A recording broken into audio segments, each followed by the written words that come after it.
Okay, so today we are focusing on our success criteria of being able to calculate the mass of 1 mole, which is known as the molar mass. We have some information given to us in the way of a couple tables here. Average mass of a single particle for some different substances. We have the average mass of 1 mole of particles, which they call the molar mass again. Number 12 says, look at a periodic table. What number in each element box would a chemist use to find the values in the average mass of a single particle? And if you look at your periodic table and you match up the numbers, you see that what they call that on your periodic table is the average mass. However, you should become familiar with this term.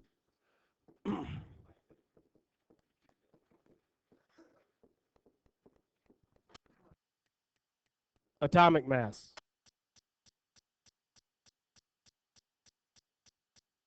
Number 13, how is the mass of a single particle changed to get the mass of 1 mole of particles? Well, when you look at the table on the left, you see these numbers. You compare it to the table on the right, same number. 58.44, 58.44. It's the same in each side. So what's different? What did you have to do? Change the unit. And we're going to change it from what to what? From AMU to grams. All right, number 14. Which sample contains more atoms, 18.016 AMU of water or 18.016 grams of water? Explain. Neither, you said? Anybody disagree? They both contain the same amount? 7?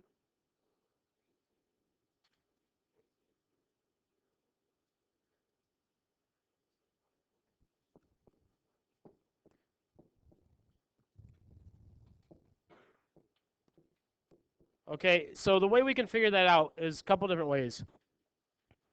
So far in our understanding, we're developing this idea that AMUs are really, really, really tiny units. Grams, however, are much larger units that we can actually work with in chemistry class. We can see them on a balance. If I put something on a balance, I can read its mass in grams. But I can't read the mass in AMUs because it would be a super, super big number because the unit is so small. All right? So grams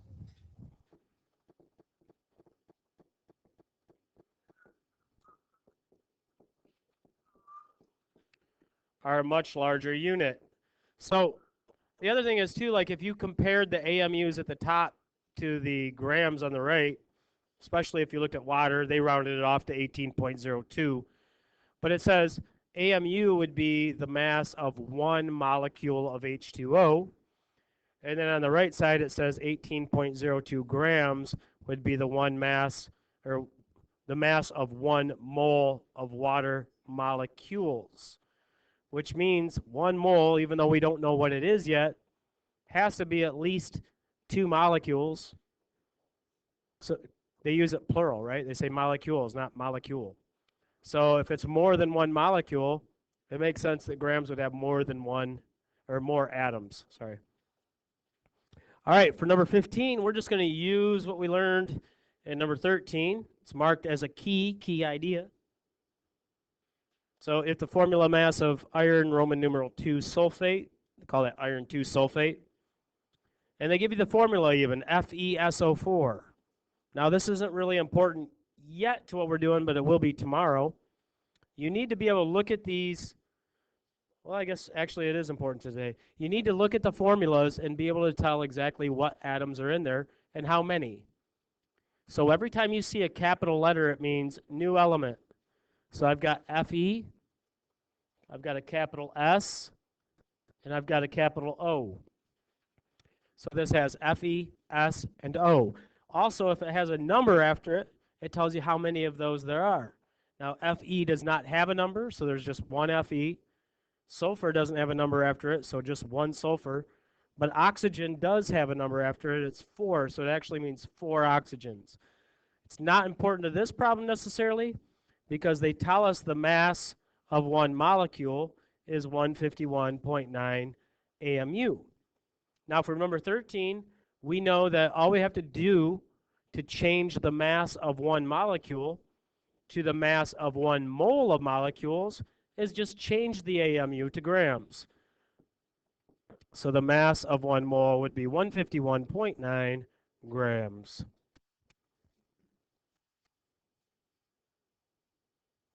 Number 16, use a periodic table to calculate the molar mass of ammonia.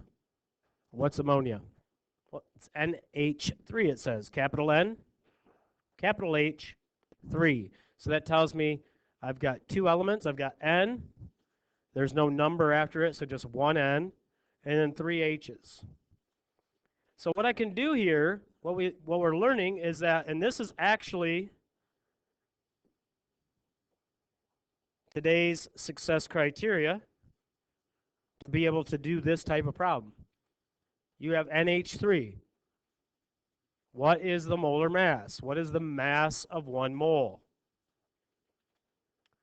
So what I'm going to do is I'm just going to find the mass of one molecule, and then I'm going to change those units to grams. Question.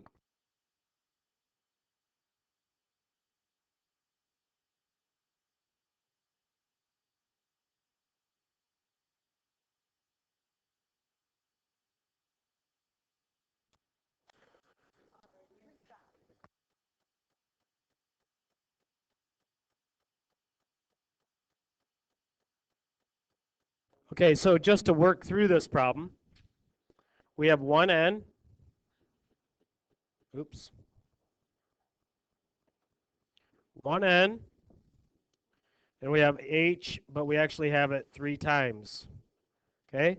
So if I'm going to find the mass of one molecule, I know that it's 1 nitrogen and 3 hydrogens. If I drew it in a model, it might look something like this.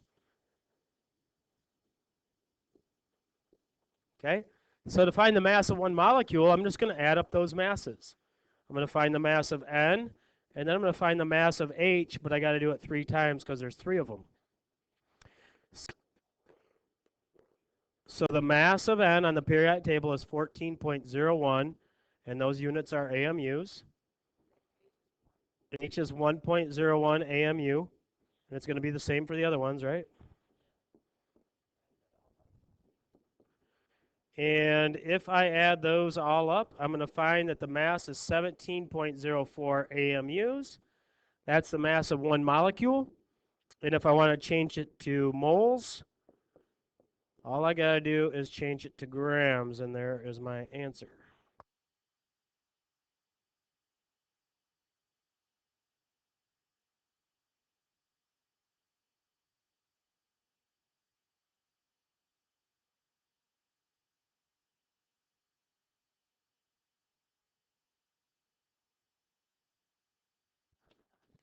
All right, so now 17. How would the number of atoms in a 1.01 gram sample of hydrogen compare to the number of atoms in a 63.55 gram sample of copper?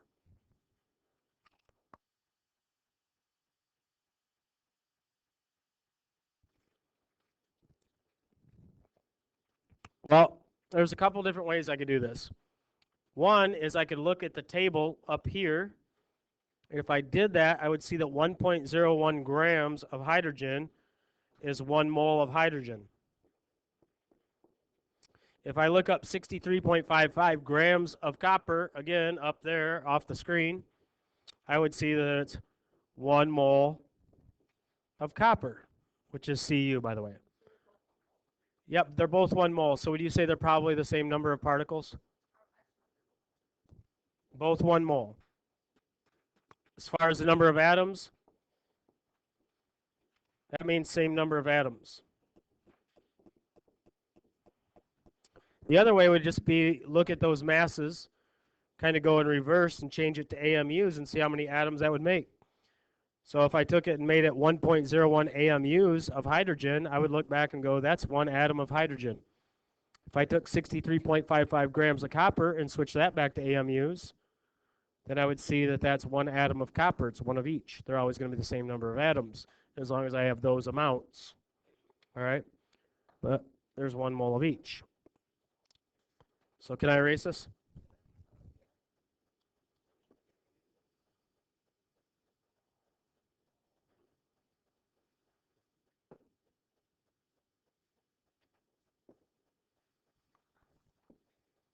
So read this. So how many things are in a mole?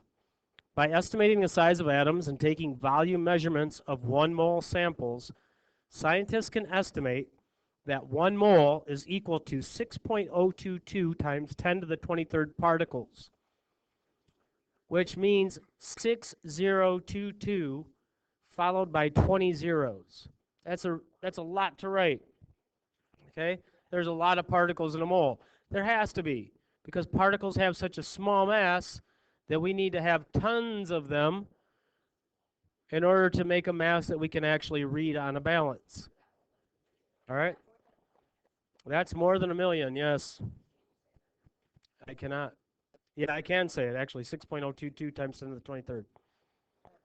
All right, so did everybody take out notebook paper like they were supposed to for notes? Well, do that now. All right, so these are notes 224. I kind of want us to review and summarize what we've done so far. So first of all, we know that that mass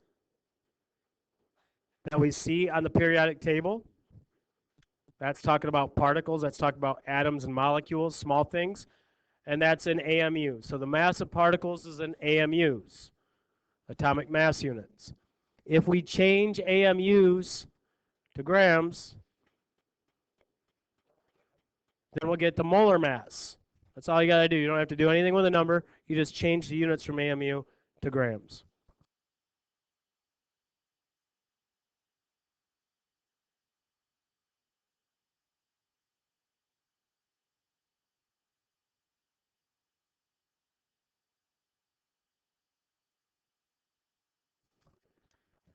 As we just learned in the last read this, there are 6.022 times 10 to the 23rd particles in 1 mole.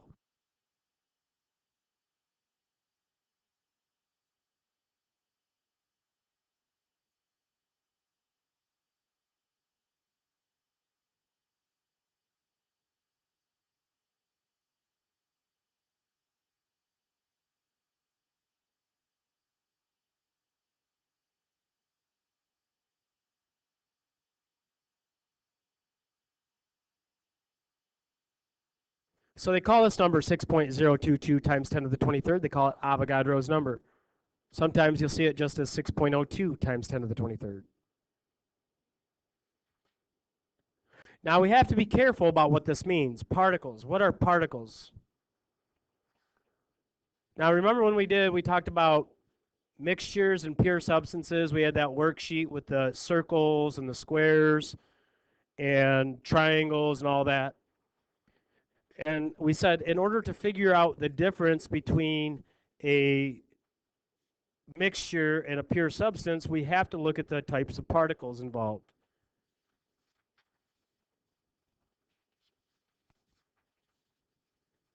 So particles are the pieces.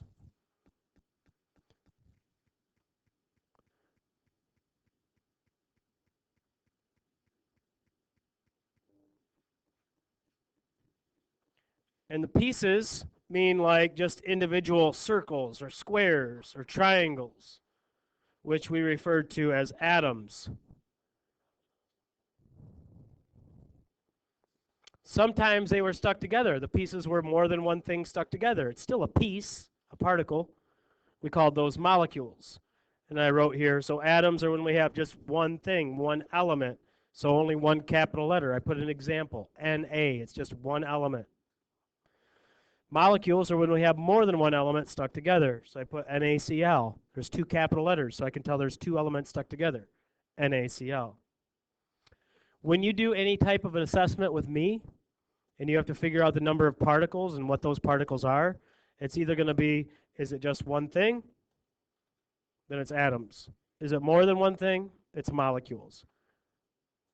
Now that's not technically accurate all the time, because if you deal with ions or ionic compounds, which we haven't really talked about yet, then there's differences. So we can have other, and I'm just telling you this because when you finish this worksheet or do any kind of worksheet that I didn't make you might see things like ions or formula units, but you should know that they're just talking about particles. Okay?